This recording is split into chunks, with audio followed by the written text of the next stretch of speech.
ગાડી હોય તો કોક દીક પંચર પડે,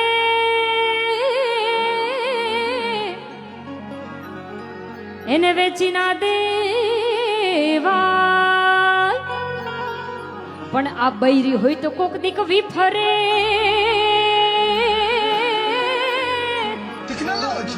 એમાં બધાના હાથ ઊંચા થયા. અનુભવ છે ને બધાને?